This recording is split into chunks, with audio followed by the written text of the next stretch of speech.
Donc nous voici pour une première introduction aux matrices des applications linéaires.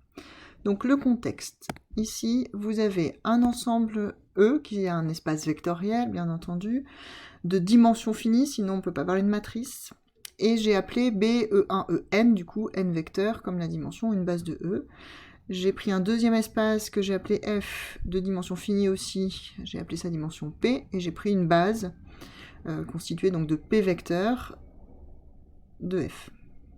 Et je considère enfin une application linéaire que j'appelle petit f. Alors moi j'ai besoin d'un visuel, hein, donc j'aime bien un petit diagramme, f de E dans F, parfois j'écris F ici aussi.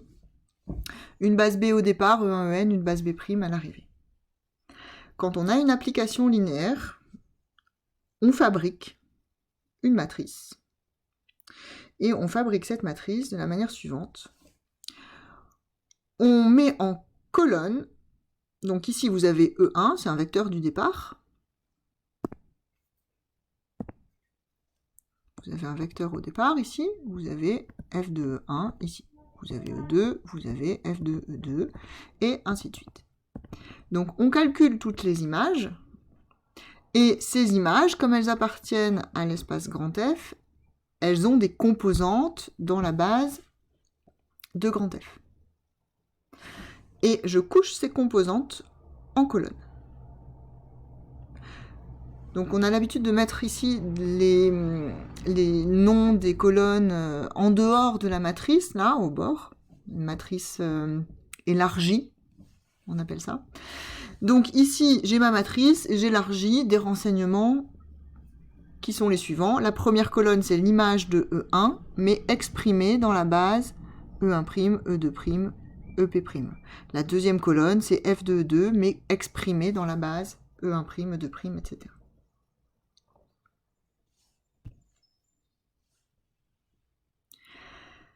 Donc, en français dans le texte, les colonnes de cette matrice sont formées des composantes dans la base B'.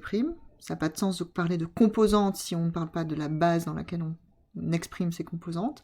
Et c'est les composantes des images des vecteurs de la base de départ. Les colonnes sont les composantes des images des vecteurs de la base de départ.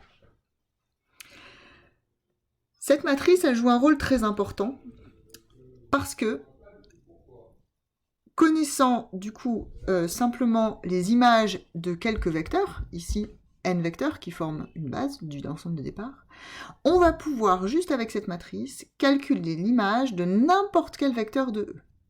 Alors moi je trouve que c'est très très fort ça, parce que vous connaissez simplement l'image de une poignée de vecteurs, bien choisis, et vous allez connaître l'image d'une infinité de vecteurs.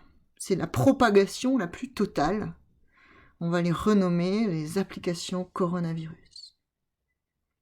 Donc pourquoi cela? Blague à part. Parce que c'est linéaire, et parce que tout vecteur de E, comme B est une base, se décompose comme combinaison linéaire, hein, CL, abréviation de combinaison linéaire des vecteurs de votre base B. Je vais un petit peu dans le détail ici. Je prends un vecteur U. Il se décompose de manière unique. Alors certains préféreront que j'écrive ceci. Hein. Il existe un unique n-uplé des composantes telles que mon vecteur U soit la somme des lambda i e i. Ça, c'est une égalité vectorielle. Je calcule l'image. F de U, c'est donc F de la somme.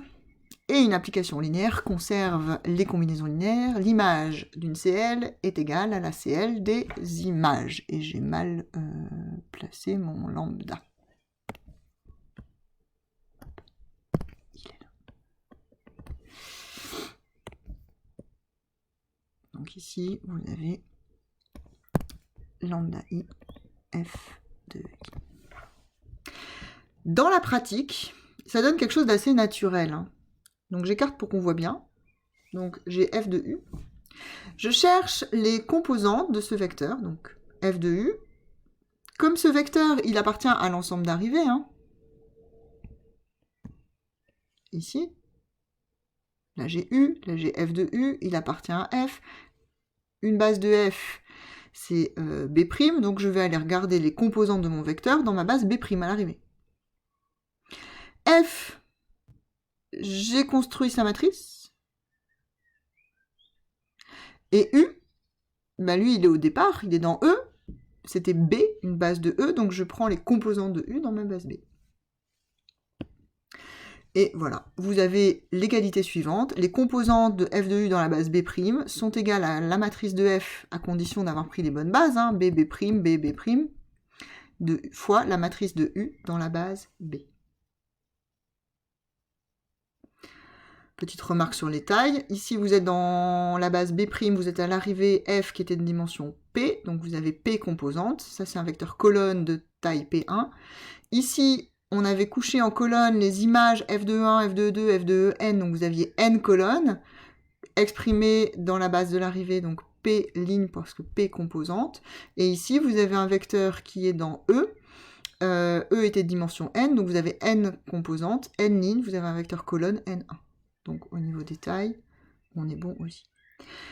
Petite remarque de notation, souvent on note A, gros A, la matrice de f dans les bases B, B'.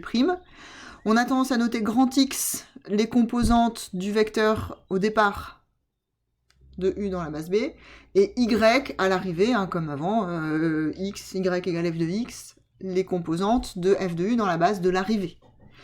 Et avec ces notations-là, on retrouve Y égale A fois X. Les premières applications linéaires que vous avez vues, c'est fin collège, début lycée. Application linéaire par opposition, application affine à l'époque. C'était des fonctions qui AX donne AX, droite représentative d'équation Y égale AX. Vous retrouvez Y égale AX. Alors la preuve est assez intéressante parce qu'elle permet de bien travailler le lien entre vecteur et composante. Deux choses qu'il ne faut pas confondre. Elles sont très liées, mais c'est pas la même chose. Si vous êtes en difficulté, n'hésitez pas à passer. Hein. Voilà. Après, il n'y a rien de révolutionnaire là-dedans.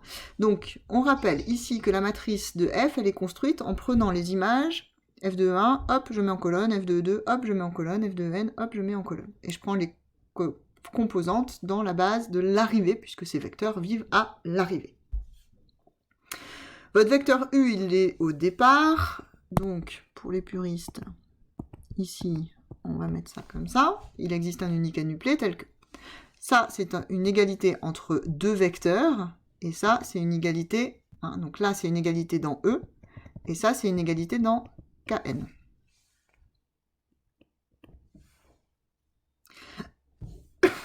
Je prends l'image, f de u, f de la somme, somme des... Là, par linéarité. Et maintenant, je suis à l'arrivée. Donc, je vais aller chercher les composantes dans la base de l'arrivée. J'aime bien, ici, sigma, c'est bien, hein, c'est pratique parce que c'est condensé. Mais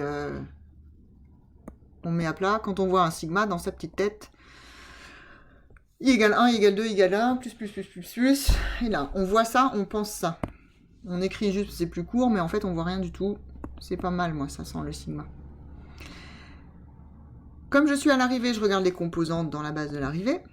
Et ici, les composantes de f de 1 dans la base de l'arrivée, c'est justement ce que j'ai mis ici dans ma première colonne de matrice. Donc ici, je récupère ma première colonne. f de 2, ma deuxième colonne, f de ça, ma troisième colonne, f de ça, ma quatrième colonne. Je fais ma petite opération. Comment j'ajoute des vecteurs? Je multiplie ce vecteur, toutes les composantes par lambda 1, toutes les composantes par lambda 2. Je fais ma somme composante à composante comme on en a l'habitude. Voici ce que ça donne. Et puis, là, on ouvre bien grand ses yeux. C'est ce que j'ai appelé jongler avec les écritures. Ça, c'est notation matricielle. La matrice A11, A12, A1n multipliée par le vecteur colonne, lambda 1, lambda 2, lambda n.